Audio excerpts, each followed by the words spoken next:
Students, this is professor ज़ेब। उम्मीद करता हूँ आप सब लोग खैरियत से होंगे।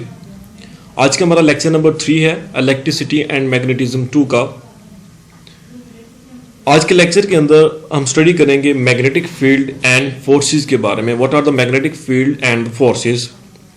लेक्चर को स्टार्ट करने से पहले अगर आप इस चैनल पर न्यू हैं तो इस चैनल को सब्सक्राइब कर दें और साथ में लगे बेल आइकन को भी प्रेस कर दें ताकि हर नई आने वाली वीडियो बआसानी आप तक पहुँच सके। तो चलिए लेक्चर को स्टार्ट करते हैं। आज का हमारा topic magnetic field and forces के बारे में। कनेक्शन विद इलेक्ट्रिक फील्ड, जिसको आप कह सकते हैं connection with electric field. If in our study of electricity we describe the interaction between charged object in terms of electric fields। जब हम इलेक्ट्रिसिटी की स्टडी करते हैं तो हम इंटरेक्शन को डिस्क्राइब कर रहे होते हैं बेसिकली, किसके दरमियान इंटरेक्शन। जब हम इंटरेक्शन का वर्ड कहते हैं तो इट्स मीन इंटरेक्शन दो चीज़ों के दरमियान ही होगा। एक ही चीज़ के दरमियान इंटरेक्शन नहीं होता, दो चीज़ों के दरमियान इंटरेक्शन होगा। वो कौन कौन सी चीज़ें हैं? चार्ज ऑब्जेक्ट्स, दो चार्ज ऑब्जेक्ट्स होंगे, उनके दरमियान इंटरेक्शन होगा in terms of electric field. Recall that an electric field surrounds any electric charge. कि एक इलेक्ट्रिक फील्ड है तो वो क्या करती है, वो इलेक्ट्रिक फील्ड के सराउंड क्या होती है, कोई भी इलेक्ट्रिक चार्ज। जैसे कि हमारे पास ये देखें, एक पॉजिटिव चार्ज है, एक नेगेटिव चार्ज है। नेगेटिव चार्ज की जो इलेक्ट्रिक फील्ड लाइंस होती हैं वो इलेक्ट्रिक चार्ज की इनवर्ड होती हैं, पॉजिटिव चार्ज से आउटवर्ड होती है। जैसा कि हमने पिछले लेक्चर के अंदर भी डिस्कस किया था, हमने बाकायदा साइन देखे थे कि अगर डॉट ग्रीन डॉट होगा it's mean electric field line, और आउटवर्ड एंड क्रॉस का मतलब होगा इलेक्ट्रिक फील्ड लाइन इनवर्ड। तो वो जो क्रॉस होती है वो नेगेटिव चार्ज होता है और जो डॉट होता है वो पॉजिटिव चार्ज होता है। तो यहाँ पे आप देख सकते हैं जो नेगेटिव चार्ज है इलेक्ट्रिक फील्ड लाइंस इनवर्ड हैं और positive charge electric field lines जो है वो आउटवर्ड है। जब पॉजिटिव चार्ज और इलेक्ट्रिक चार्ज इन दोनों को जब आपस में एक दूसरे के करीब लेके आएंगे तो हमारे पास इलेक्ट्रिक फील्ड लाइंस कुछ इस तरह होंगी, जो कि यहाँ से निकल रही होंगी। पॉजिटिव चार्ज से इलेक्ट्रिक फील्ड लाइन निकल रही होंगी और नेगेटिव जो चार्ज होगा उसके अंदर इलेक्ट्रिक फील्ड लाइंस इंटर हो रही होंगी। ये देखिए जैसा कि हमारे पास साइन यहाँ पे शो कर रहा है। In addition to containing an electric field, the region of the space surrounding any moving electric charge also contain a magnetic field। जब हम बात कर रहे हैं किसी के जहाँ पे जो है एक इलेक्ट्रिक फील्ड मौजूद है तो वो रीजन जो स्पेस जहाँ पे कोई भी एक मूविंग इलेक्ट्रिक चार्ज मौजूद है तो वहाँ पे मैग्नेटिक फील्ड भी मौजूद होगी। जैसा कि यहाँ हमारे पास मैंने पीछे पॉजिटिव और नेगेटिव चार्ज की बात की, तो यहाँ पे मैंने एक परमानेंट मैग्नेट ले लिया जिसका एक साउथ पोल है एक नॉर्थ पोल है, और इलेक्ट्रिक फील्ड लाइंस जो है वो नॉर्थ पोल में से निकल रही हैं और साउथ पोल में जो है वो इंटर हो रही हैं। यानी कि ये जो इसका नेगेटिव साइड है और ये इसका हमारे पास पॉजिटिव साइन है। तो ये हमने पिछले फर्स्ट लेक्चर के अंदर भी आई थिंक स्टडी किया था। जब भी हम जो चार्जेस होंगे, जो एक चार्ज है, जब वो उसको इलेक्ट्रिक फील्ड लाइंस के अंदर प्लेस करेंगे तो वो एक सर्कुलर पाथ जो होगा वो फॉलो करेगा और जो इसकी मैग्नेटिक फील्ड लाइन होंगी और जो वेलोसिटी होगी वो आपस में क्या होंगी, एक दूसरे के परपेंडिकुलर होंगी। So a magnetic field also surrounds a magnetic substance. एक मैग्नेटिक फील्ड के गिर्द एक मैग्नेटिक सब्सटेंस भी होता है जो कि उसको एक परमानेंट मैग्नेट बना रहा होता है। तो ये देखें, ये क्या थी, मैग्नेटिक फील्ड लाइंस ही थी। जो जब हमने दो चार्जेस को करीब रखा, साउथ और पोल नॉर्थ पोल दोनों बन गए, इलेक्ट्रिक फील्ड लाइंस एक जो मैग्नेटिक फील्ड लाइंस है वो एक में से गुजर रही हैं, निकल रही हैं, वो एक में से इंटर हो रही हैं। तो ये उसने उसको क्या बना दिया, एक परमानेंट मैग्नेट बना दिया।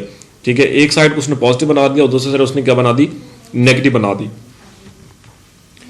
Historically the symbol B has been used to represent a magnetic field. ये तो हम वेल नोन है कि ये जो बी के ऊपर एरो हेड है, ये जो बी है, बोल्ड बी जो हम लिखते हैं वो किसको रिप्रेजेंट करता है, मैग्नेटिक फील्ड को रिप्रेजेंट करता है। The direction of the magnetic field at any location is the direction in which a compass needle points at that location.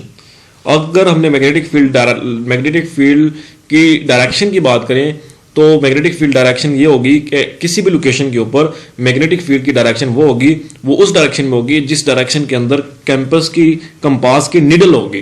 ठीक है, पॉइंट्स एट दैट लोकेशन, यानी कि हमने एक कंपास ला के रख दिया और कंपास की निडल जिस डायरेक्शन के अंदर होगी it's mean magnetic field line उसी डायरेक्शन के अंदर है। क्लियर है? So the magnetic field lines of a bar magnet can be traced with the help of compass. तो हमें क्या पता चला कि अगर हमने मैग्नेटिक फील्ड लाइंस जो हैं, किसी भी बार मैग्नेट है हमारे पास, अगर हमने उस बार मैग्नेट की मैग्नेटिक फील्ड लाइंस को ट्रेस करना है तो हम किस तरह ट्रेस कर सकते हैं? With the help of compass. So notice that the magnetic field lines outside the magnet, जो मैग्नेटिक फील्ड लाइंस होती हैं outside the magnet point away from the north pole and toward the south pole. ये चीज आपने याद रखनी है. जो मैग्नेटिक फील्ड लाइंस हैं आउटसाइड द मैग्नेट, एक मैग्नेट है, मैग्नेट के आउटसाइड जो मैग्नेटिक फील्ड लाइन है, जैसा कि इस फिगर के अंदर शो हो रही है, ये एक परमानेंट मैग्नेट है. इस परमानेंट मैग्नेट के आउटसाइड के ऊपर जितनी भी मैग्नेटिक फील्ड लाइंस हैं points away from the north pole, ये नॉर्थ पोल है, नॉर्थ पोल से क्या निकली है? मैग्नेटिक फील्ड लाइन निकल रही हैं points away from the north pole and toward the south pole. और साउथ पोल में इलेक्ट्रिक जो मैग्नेटिक फील्ड लाइंस है उसके अंदर क्या हो रही है? इंटर हो रही है. तो ये चीज़ आपने जो है लाजमी माइंड में रखनी है. यही हमारे पास क्या है? जो है परमानेंट मैग्नेट है, 3 शेप्स के अंदर उसको जो है वो रिप्रेजेंट किया हुआ है. एक के अंदर हमारे पास क्या है? एक परमानेंट मैग्नेट है जिसका एक साइड में नॉर्थ पोल है, साउथ पोल है, और मैग्नेटिक फील्ड लाइन इसको जो है एक आयरन फिलिंग्स के अंदर रखा हुआ है जो कि उसकी मैग्नेटिक फील्ड लाइंस जो है वो हमें जो है वो दिखा रहा है. जैसे कि हमारे पास साउथ पोल है, नॉर्थ पोल, अगर उसको आयरन फिलिंग के अंदर अगर हम रखते हैं तो वो किस तरह अपनी जो है वो बिहेवियर शो करता है. अगर हमने एक परमानेंट मैग्नेट का नॉर्थ पोल और दूसरे परमानेंट मैग्नेट का साउथ पोल आपस में जो है वो करीब लेके आए तो वो किस तरह बिहेव कर रहा है. जब हमें दोनों के नॉर्थ पोल आपस में लेके आए हैं तब वो किस तरह जो है बिहेव कर रहा है. ये हमने एक जो है मैग्नेटिक फील्ड पैटर्न है सराउंडिंग अ बार मैग्नेट, ठीक है, जिसका एक नॉर्थ पोल साउथ पोल है. और ये क्या है? Magnetic field pattern between the opposite poles. ये 2 अपोजिट पोल नॉर्थ और साउथ हमने रखे 2 मैग्नेट के, तो ये उसके दरमियान का एक मैग्नेटिक फील्ड का पैटर्न. ये देखिए हमें लाइंस जो है वो शो हो रही हैं ब्लैक कलर्स के अंदर. और ये इसी तरह हमने मैग्नेटिक फील्ड लाइन पैटर्न है 2 जो है लाइक पोल्स नॉर्थ पोल्स के दरमियान के अंदर जो दो बार मैग्नेट, उनके दरमियान जो मैग्नेटिक फील्ड का पैटर्न है वो आयरन फिलिंग्स के अंदर कुछ इस तरह जो है हमें शो हो रहा है. When we speak of a compass magnet having a north pole and the south pole, it is more proper to say that it has a north-seeking pole and the south-seeking pole. वो कह रहे हैं जब भी हम compass की बात करते हैं तो हम कहते हैं उसका एक नॉर्थ पोल है और एक साउथ पोल है. लेकिन अगर हम इस तरह कहें कि एक नॉर्थ सीकिंग पोल है और एक साउथ सीकिंग पोल है तो ये एक मोर प्रॉपर वे है डिस्क्राइब करने का एक कंपास मैग्नेट को. So this wording means that north seeking pole points to the north geographic pole of the earth, where is the south seeking pole points to the south geographic pole of the earth. ये जो हमने ऊपर word use किए north seeking pole and the south seeking pole, इसका मतलब क्या है? अगर हम नॉर्थ सीकिंग पोल की बात करें तो नॉर्थ सीकिंग पोल का मतलब यह है कि points to the north geographic pole of the earth, के जो नॉर्थ पोल है ये पॉइंट है किसकी तरफ पॉइंट है? North geographic pole of the earth. जो अर्थ का जो जियोग्राफिक पोल होगा नॉर्थ, इसलिए हम उसको कह रहे हैं north pole, north seeking pole. और जो south geographic pole of the earth होगा उसको हम कह रहे होंगे south seeking pole. The north pole of the magnet is attracted towards the north geographic pole of the अर्थ.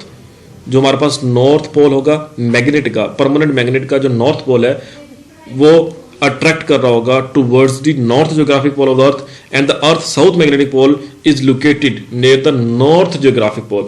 अब ये देखें, ये तो होगी हमारे पास अट्रैक्शन की बात. उसके बाद लास्ट लाइन के अंदर है कि जो अर्थ का साउथ मैग्नेटिक पोल है, अर्थ का साउथ मैग्नेटिक पोल है वो लोकेटेड होगा near the north geographic pole, and the earth north magnetic pole located near the south geographic pole. ये चीजें थोड़ी कंफ्यूज करने वाली हैं, लेकिन ये आपने याद रखनी, यहाँ पे अपोजिट केस है कि जो अर्थ का साउथ मैग्नेटिक पोल होगा, अर्थ का south magnetic pole is located near the north geographic pole, and the earth north magnetic pole is located near the south geographic pole. ये magnetic field lines and forces हैं जो कि I think हमने पिछले lecture के अंदर भी I think इसका डिस्कस किया था. एक इसका जहाँ पे ये हमारे पास अर्थ है, नॉर्थ पोल है, तो यहाँ पे ये चूंकि जो साउथ जियोग्राफिक पोल होगा वो नॉर्थ मैग्नेटिक पोल की तरफ होगा, और जो साउथ मैग्नेटिक पोल जो नॉर्थ जियोग्राफिक पोल होगा वो साउथ मैग्नेटिक पोल की तरफ होगा. ये एक मैग्नेटिक एक्सिस है अर्थ का, ठीक है. और यहाँ पे हमारे पास नॉर्थ के करीब हमारे पास एक मैग्नेटिक जियोग्राफिक जो है वो इक्वेटर बन रहा होता है, ठीक है. और यहाँ पे हमारे पास जहाँ पे मैग्नेटिक फील्ड लाइन, ये जो अर्थ के सेंटर्स के करीब अगर बात करें तो यहाँ पे हमारे पास क्या होता है? मैग्नेटिक इक्वेटर बनना होता है. तो यहाँ पे हमारे पास एक नॉर्थ मैग्नेटिक पोल है is the near the south geographic pole, जो कि हमने अभी पिछली लाइंस के अंदर हमने डिस्कस करके आए हैं. If a compass needle is surrounded by the bearings that allow it to rotate in the vertical plane as well as in the horizontal plane, अगर एक कैंपस नीडल को सपोर्ट कर दे बेरिंग्स के साथ अगर एक कैंपस नीडल है उसको अगर बेरिंग के साथ सपोर्ट कर दें तो that allow it to rotate in the vertical plane, तो वो वर्टिकल प्लेन के अंदर क्या होने लग जाएगा, रोटेट होने लग जाएगा, as well in the horizontal plane. Vertical plane और हॉरिजॉन्टल प्लेन के अंदर क्या होने लग जाएगा, वो रोटेट होने लग जाएगा due to attraction. The needle is horizontal with respect to the earth surface only near the equator. अगर नियर द इक्वेटर देखें तो हमारे पास जो नीडल होती है वो हॉरिजॉन्टल होती है with respect to earth surface. As the campus is moved northward, the needle rotates so that it points more and more toward the Earth's surface. Finally, at the point near the Hudson Bay in Canada, the north pole of the needle points directly downward. Word जो centre जो हमारे पास word है उसके अंदर हमारे पास एक ऐसा point है, यानी जिसका जैसे कि हमें लिखा हुआ कनाडा के अंदर वो मौजूद है, Hudson Bay in Canada. Canada के अंदर हमारे पास एक पॉइंट है जहाँ पे जाके जो अगर हम नॉर्थ पोल की बात करें नीडल की, वो तो डायरेक्टली डाउनवर्ड जो है मूव कर जाती है। This site is consider to be the location of the south magnetic pole of the earth. वो जो साइट होती है वो क्या कंसिडर होती है, location of the south magnetic pole. वो south magnetic pole of the earth की लोकेशन है, जिसको 1832 के अंदर जो है डिस्कवर किया गया था।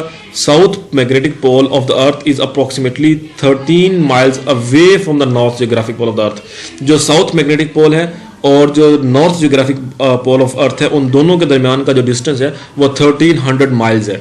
सिमिलरली अगर हम north magnetic pole of the earth और north magnetic pole of earth और अर्थ जियोग्राफिक साउथ पोल के दरमियान का अगर डिस्टेंस देखें तो वो 1200 माइल्स अवे है एक दूसरे के साथ। तो ये कुछ इंपॉर्टेंट जो है एमसीक्यूज के तौर पे भी क्वेश्चन इसमें से पूछा जा सकता है कि इन दोनों के दरमियान का डिस्टेंस क्या है और वो पॉइंट कहाँ पे मौजूद है जहाँ पे जो है north pole of the needle जो है वो डायरेक्टली डाउनवर्ड जो है वो पॉइंट हो जाता है।